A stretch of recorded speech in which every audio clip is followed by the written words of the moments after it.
Welcome back to Outsiders. You're with Rita Panahi, Ross Cameron and Rowan Dean. Now I'm going to talk about an issue that successive governments have been too gutless to talk about or even tackle in any meaningful way. It's an issue that's not discussed too often in the media, but it's an important one. And it's about the killing of protected and endangered species in Australian waters. Now Australians, well, most of the world, are disgusted by Japanese for whaling. But do we really have any moral authority to be condemning the Japanese when we allow even worse in our own backyard? Now, I'm going to throw to a clip and just tell you what we're talking about here. The killing of protected dugongs and endangered sea turtles in Australia is cruel, unsustainable and completely unmonitored, but perfectly legal under the Native Title Act, which allows Indigenous people to hunt species that are otherwise protected. Not many within government or the media will talk about this, even though some groups, including wildlife campaigners, say there's already been examples of localised extinction. The use of modern boats and weaponry to catch untold numbers of dugongs and sea turtles that often suffer slow, torturous deaths is a national disgrace.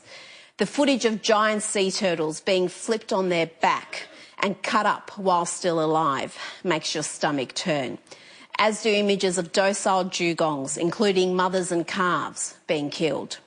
There are no quotas, no records kept on the numbers of animals killed by traditional hunters, and just like Japan, the slaughter is justified on the grounds of tradition and culture. Well, you know what? No culture should be immune from progress.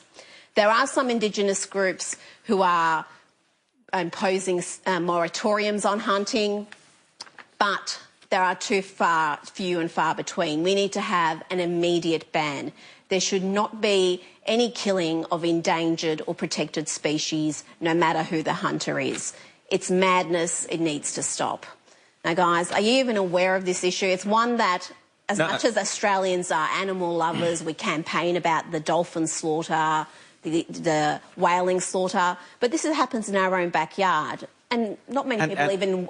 And here we go again, Rita. It's always the same. If you're in identity politics, if you can trump if you've got your card, which one identity is worth more than the other, your Indigenous identity always will trump being a greenie or whatever. So you go, I'm Indigenous first, slaughtering animals, who cares about it, and you get away with it. There should be one law for everybody. We should all be treated exactly the same. Absolutely. But this is the problem with identity politics, and this is the problem with the whole push for recognition and the idea that somehow Indigenous Australians have a separate group of rights, a separate magical ability and relationship with the land that is theirs and theirs alone, and that this excuses normal sorts of behaviour for cultural reasons, and we see this throughout Indigenous affairs time and time again, and this is just one more example of it, and the madness of this kind of left-wing identity politics where you can get away with one thing. If you're, for example, if you're a Muslim, you can get away with misogyny. If you're Indigenous, you can get away with slaughtering turtles. It's crazy. We've actually got an endangered species commissioner, someone who's paid a government wage, who doesn't discuss this, who doesn't really do anything meaningful to tackle it. People who campaign in this area to save dugongs and sea turtles from extinction say he's utterly hopeless. It is madness that we allow this to happen, and people are too scared to even discuss it. But you were saying as well the other day when we were speaking about it, the tourists turn up and they kind of end up dry retching and vomiting. They see this disgusting stuff that they thought was some traditional, beautiful culture that they're watching, and it's just the butchering. Well, the Environment animals. Minister could tell you about that. He's gone up north and talked to the tourist operators and talked to the tourists there, who have gone to, and you come across a turtle, you're thrilled because they're so rare, especially the giant sea turtles. And then someone comes along and cuts it up and kills it in front of you. I mean, can you just imagine? You're powerless to say anything. Ross, have you got a theory on this? Is it not the Indigenous native titles who they're not doing the turtles? They're not really doing it? It's someone else? It's Trump who manufactured the whole thing? Well, I'm happy to put a counter view if that's what I'm being asked for. Well, the 2 points I would make, number one, is Rita Panahi's position, I think, is inconsistent. to the extent that, you know, Rita has blessed the earth with just one further generation of Panahi, a beautiful 10-year-old male whom she has called Hunter.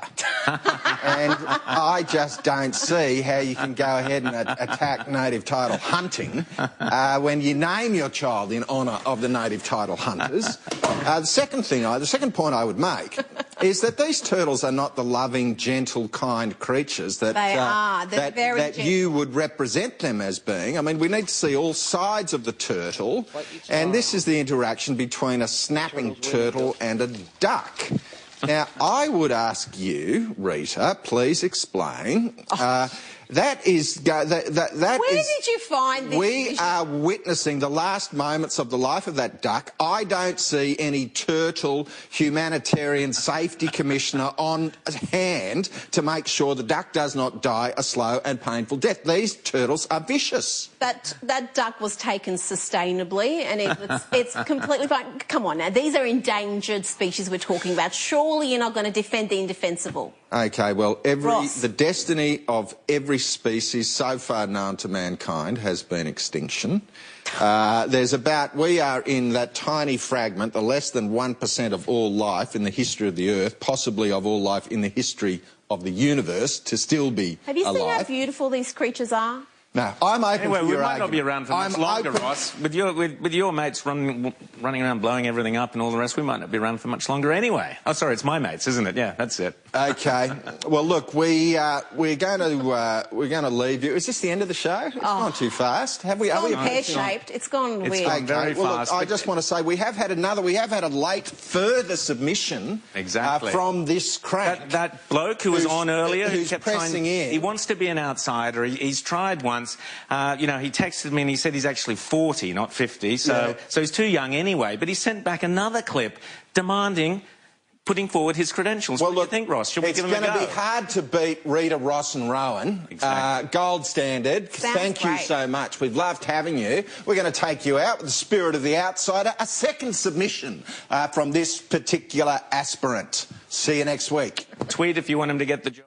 As I got older, we moved around a lot, and with a shy boy in an insular family moving around a lot, you were a little bit in the outsider role quite often, particularly when you went to a new school initially.